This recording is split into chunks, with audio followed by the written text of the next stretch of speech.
ज्ञानेश्वरीची अविटगोडी चाखू इच्छिणाऱ्या सर्व श्रोत्यांना आमचा नमस्कार. सर्व श्रोत्यांनी पूर्ण चित्त एकवटून ध्यानस्थ बसून डोळे मिटून शांतपणे ज्ञानेश्वरीच्या ओव्यांचा आस्वाद घ्यावा ही नम्र विनंती. अध्याय 16 दैवसूर संप द्विभाग योग, भाग 10. मागील भागात आपण पाहिले की श्रीकृष्ण म्हणाले, हे कौंतेया, जन्मोजन्मी आसुरयोनीला प्राप्त होणारे जे मूर्ख लोक माझी प्राप्ती न होता त्याही पेक्षा अधमगतीला जातात आणि 3 प्रकारच्या नरकद्वारापासून मुक्त असलेला पुरुष आत्मकल्याणाचा आचार करून नंतर उत्कृष्ट गतीला जातो. शास्त्रविधीचा त्याग करून आपल्या इच्छेनुसार जो वागतो त्याला स्थिती म्हणजे आत्मज्ञान तर प्राप्त होत नाहीच, पण उत्कृष्ट गती किंवा सुखही मिळत नाही. ओवी क्रमांक 451. तरी माशा लागी भूलला ब्राह्मण पानबुडा रिघाला की तेतही पावला नास्तिक वादू. तैसे विषयांचे निकोडे जेने परत्रा केले उबडे तव तोची आणिकीकडे मरणे नेला. एवं परत्र ना स्वर्गू ना अहिकही विषय भोगू तेथ केउता प्रसंगू मोक्षाचा तो. म्हणून कामाचे निबळे जो विषय सेऊ पाहे सळे तया विषयो ना स्वर्गू मिळे ना उद्धरे तो. या कारणे पै बापा जया आती आपली कृपा तेने वेदांची निरोपा आनन कीजे.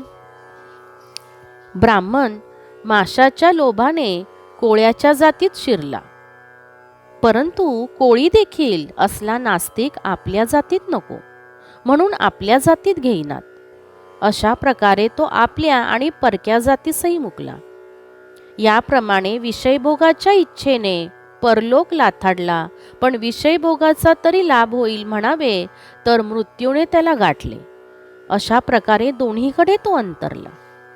म्हणून कामवासनेच्या जोरावर विषयभोगाच्या प्राप्तीसाठी धडपडतो त्याला विषयभोगही मिळत नाही आणि स्वर्ग सुखही मिळत नाही आणि मोक्षाची प्राप्ती तर दूरच राहते.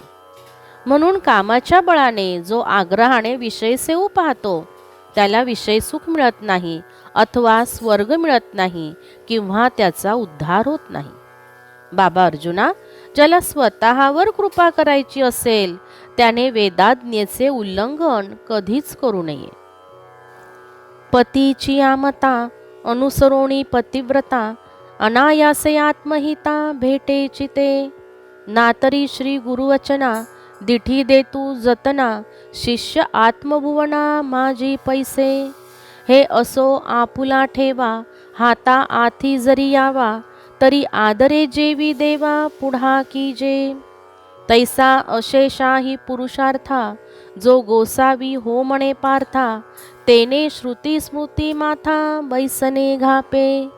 शास्त्र म्हणेल सांडावे ते राज्यही तृण मानावे जे घेववी ते न म्हणावे विषही विरुद्ध. ऐसिया वेदैकनिष्ठा जालिया जरी सुबटा तरी के आहे अनिष्ठा भेटणे गा. पतीची मर्जी सांभाळूनच पतिव्रता आपोआप आपले कल्याण साधते अथवा श्री गुरुवचनाची नीट जपवणूक करून शिष्य आत्मानुभवात प्रवेश करतो किंवा अंधाऱ्या गुप्त जागेत आपण आपला ठेवा परत लाभावा असे वाटत असेल तर मोठ्या साक्षेपाने उजेडासाठी दिव्याचे सहाय्य घ्यावे लागते. त्याप्रमाणे 4ही पुरुषार्थाचा धनी व्हावे अशी कामना करणाऱ्याने श्रुती स्मृतींना शिरसावंद्य मानले पाहिजे. शास्त्र जे टाकावे म्हणून म्हणेल ते जरी राज्य असले तरी तृणवत मानावे आणि शास्त्र जे घ्यावे म्हणेल ते विष असेल तरी प्रतिकूल समजू नये, त्याचा स्वीकार करावा.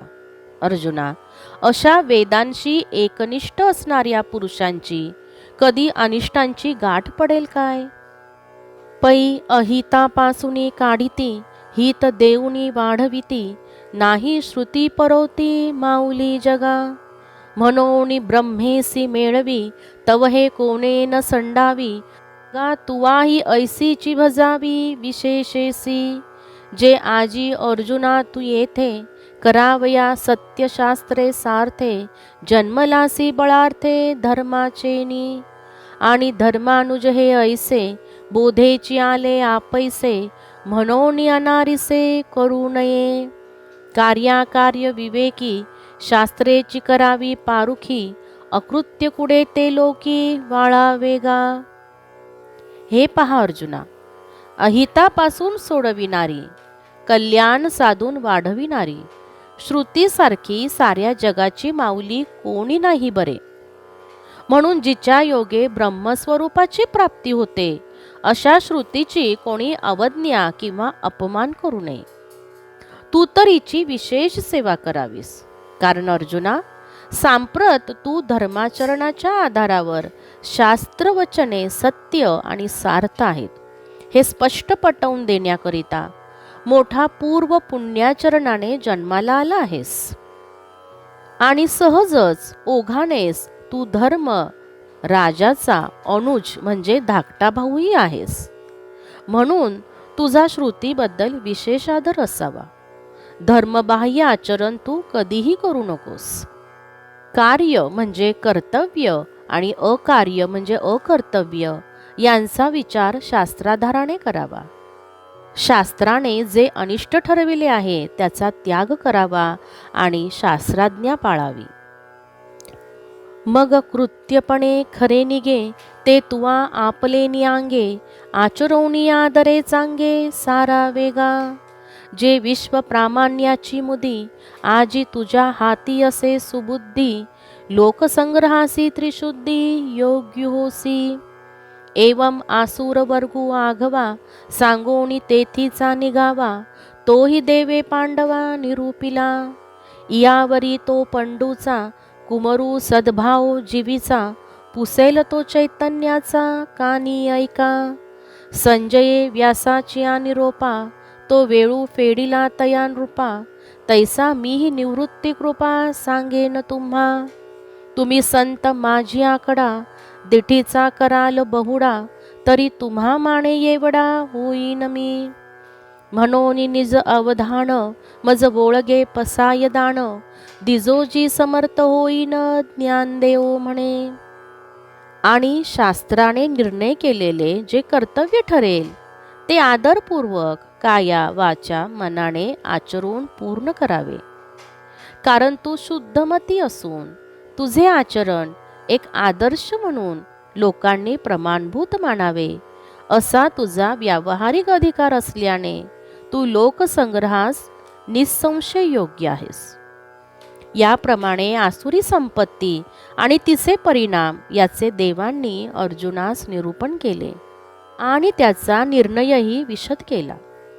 यानंतर तो पंडुकुमार अर्जुन जे काही सद्भावपूर्वक विचारील ते सावध चित्ताने ऐकावे.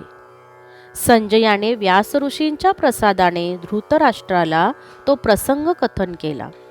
तसा मीही श्री निवृत्तीनाथांच्या कृपेने तुम्हास निवेदन करीन.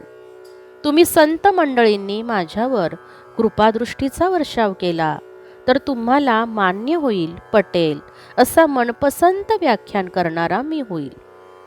म्हणून माझ्या व्याख्यानरूपी सेवेबद्दल आपण अवधान द्यावे, इतकाच प्रसाद मला द्यावा. म्हणजे मी ज्ञानदेव खरोखर समर्थ धन्य होईन असे ज्ञानेश्वर महाराज श्रोते संत मंडळीस म्हणतात.